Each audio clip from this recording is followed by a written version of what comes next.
Have you ever tried to change a habit only to give up after just a few days? Today, I will share a different approach with you, a secret that can increase your chances of success no matter what you want to change. Together, we will explore this secret, and I believe it will change the way you view success and failure. Before we start, if you find this helpful, don't forget to hit the subscribe button and like so we can continue to stay connected every week. Ladies and gentlemen, since this morning, I've had this thought that maybe I should start things off a bit more lightheartedly, just for fun.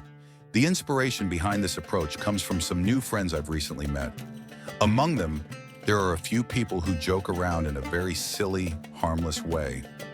Being around them makes me feel genuinely happy. Honestly, I'm usually very sensitive to jokes that are offensive or hurtful, and I strongly oppose that kind of humor. But the kind of jokes that don't affect or offend anyone, that are just silly in a harmless way, can really lift your spirits. So I thought I'd try a little experiment in that spirit today. When someone goes out of their way to joke around just to make me smile, I see it as a blessing, as a gift in my life. Because if you think about it, there are people who don't necessarily have to joke, don't necessarily have to make you happy, but somehow they think about it, prepare something, put together a little performance just to make you smile, even if it's only for 3 seconds or 5 seconds. And when I look at it that way, I see the bigger picture. I realize they thought about it and they wanted to bring me joy. Even if it's silly, I think it's still a kind of happiness, still a kind of gift that we can receive from life.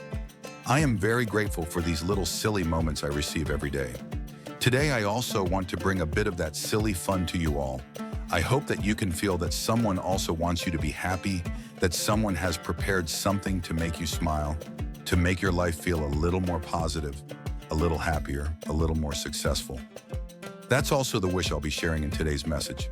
All right, now we'll get into our main topic. Today, let's look at an approach that can significantly increase your chances of succeeding in something compared to the conventional way. Let's go into an example first before revealing the answer, the formula, the method, the technique, whatever you want to call it. First, let's start with an example so that you can easily picture it. For instance, say you want to have a plan for healthy eating. Well, healthy eating typically involves 3 meals: breakfast, lunch, and dinner. Here, I'd like to talk about a common view of nutrition. There may be people with unique regimes, like intermittent fasting or other specific dietary plans, and I'm actually familiar with those concepts too. But for now, I won't go into any particular style of eating. I'll just approach it from a general, balanced perspective of nutrition. So let's just imagine eating like our elders taught us. Let's say you want to start a healthy eating regime. You think, I'll eat a nutritious breakfast, lunch, and dinner every day. But that's tough, right? How about simplifying it? Let's skip lunch and dinner for now.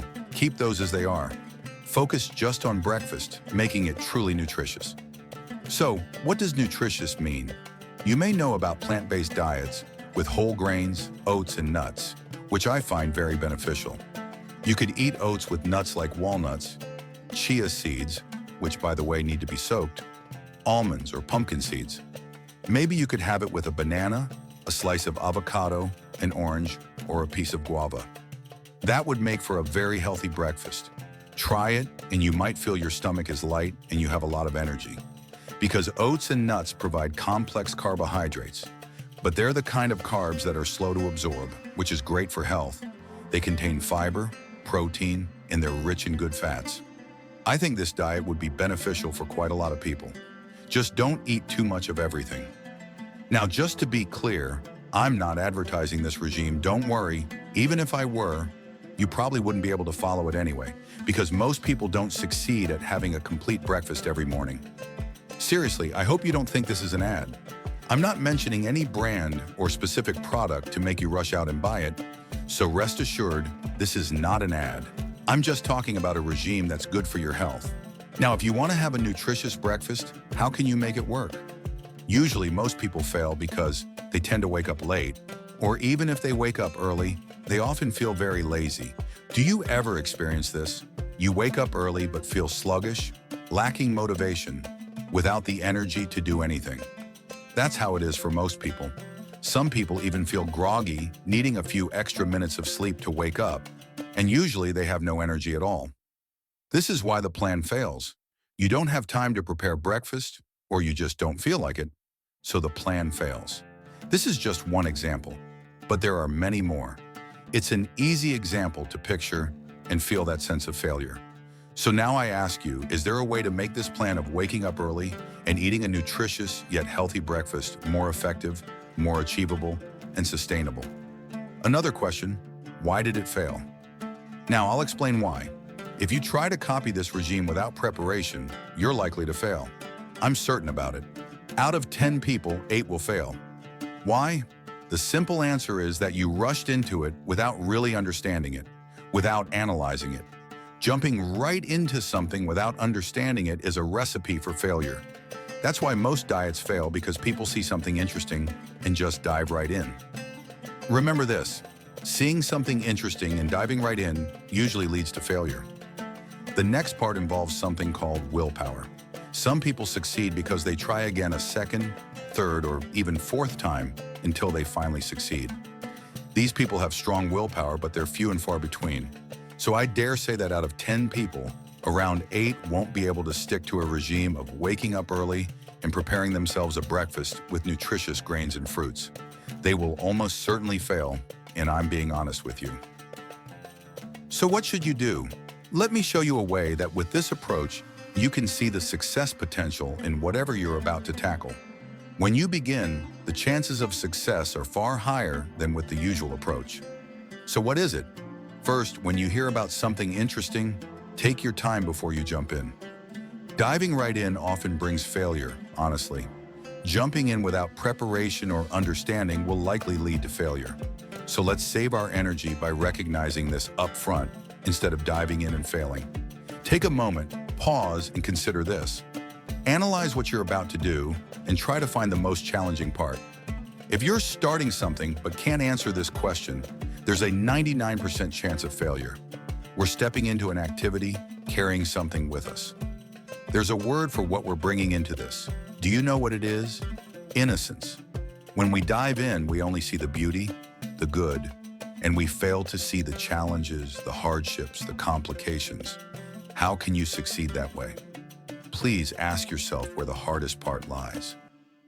Let's take the example of waking up early to prepare nuts. Speaking from experience, I've thought about this, reflected on it, analyzed it, and I've even tried it for a few days. I was prepared for failure just to experience it, which is different from being serious about it. I might try waking up early, preparing my breakfast, and observing my failures along the way, just to understand. In this task, this action, this plan, what is the most difficult part? From experience, I found 2 challenges. First, waking up early in the morning leaves me unmotivated, especially for those who aren't used to it. Waking up early makes you tired, lacking motivation, and not feeling like grabbing a jar of oats, walnuts, chia seeds, or pumpkin seeds. Oh, it's too much work, and in the morning, this complexity just overwhelms us. Washing the apple, cutting the avocado, preparing the guava, it's too much, especially when our willpower is so low right after waking up. That's the first challenge. The second challenge is that it gets boring. These foods don't satisfy your taste buds like meat, seafood, or spicy flavors do. They lack the elements that make food enjoyable. But if you can get used to it, you might even love these natural, pure flavors. For some who aren't accustomed to it, it's unappealing. Now that we've identified a challenge in this plan, what's next? Don't dive in. That will almost certainly lead to failure. Instead, solve each difficulty before committing. Let's tackle the first one. If it's boring, start with a small amount. Give yourself a week to get used to it. When you're free, take a few seeds as a snack. I use a small scale to measure 2 grams of pumpkin seeds or 2 grams of almonds. Just a tiny handful, really.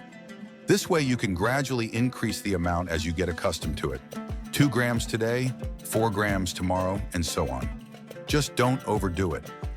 Now, regarding how much to eat, I recommend Googling the nutritional content of each seed to determine what's right for you in the morning. But back to the challenge.